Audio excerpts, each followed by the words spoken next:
do I describe you? I was saying, you know, entrepreneur, Dallas Mavericks owner, Shark Tank star. You do it all, Mark. Yeah, I don't know about that, but entrepreneur, that works. You know, you and I were talking earlier today on one of the panels, and you made some really fascinating points about innovation right now in this country, and all that needs to be done to encourage it, to encourage small businesses. What do you think overall is the most important thing for new entrepreneurs right now?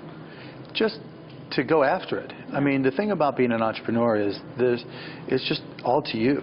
You know, a lot of people like to make excuses. I don't have connections, I don't have money, I don't have this, but, you know, if you find something that you like to do or love to do, be great at it and see if you can turn it into a business. In worst case, you're going to have fun doing what it is you love to do. In best case, you can turn it into a business. I'm just not big on excuses. I just think if you really, everybody has that opportunity to go for it. They just got to do it. Well, you know, a lot of people say it's hard to get a loan right now if you're a small business owner or you're trying to come up with an idea.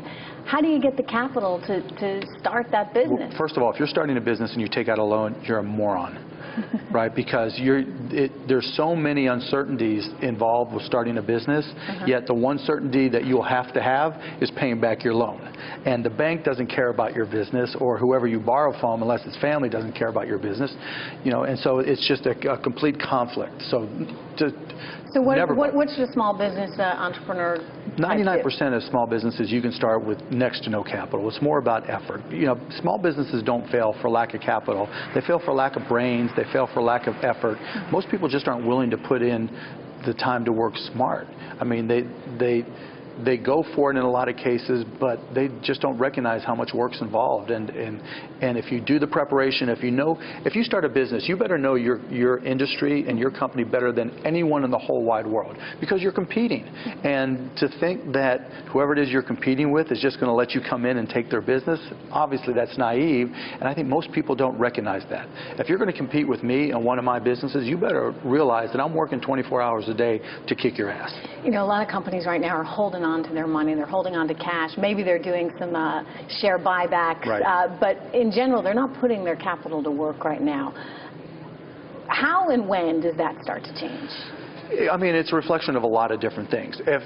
If they're buying back shares, it means they don't see anything in their own businesses that they can invest in. And if they don't see anything in their own businesses that they can invest in, then it doesn't matter if they're bringing back capital from elsewhere, and it doesn't matter that they can talk all they want about jobs, but there's no good reason, you know, to hire people because they don't have places to put capital to work. And I think that's also a reflection of the focus on Wall Street. You know, most of the times when we talk about putting capital to use, we talk about public companies. You don't really see this as an issue in private companies.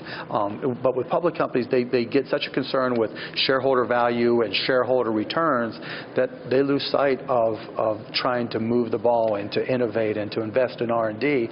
And I think that's hurt our economy, and I think that hurts the company in the long term. So what does it mean for growth? Do you think we're going to be in this 2.5%, 2% environment for a while? Yeah, but I don't look at that and say, see, there's something wrong, we're not doing something right. I look at that and say that's the new normal.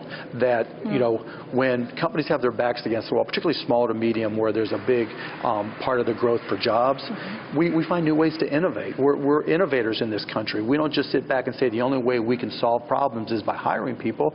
We go out there and you hire smarter kids. You hire smarter people to write software, to put things in the cloud, to find new solutions. And so we're turning into an economy that is bifurcated. There's those people who write and control and define the software, and then there's those people who work for the software. Well, you're someone who's gone out and started a lot of businesses, including your own network. CBS has just purchased a minority stake in your network. What do you think? What is their intention to do with that? Do you think there's a chance they might buy out the whole thing?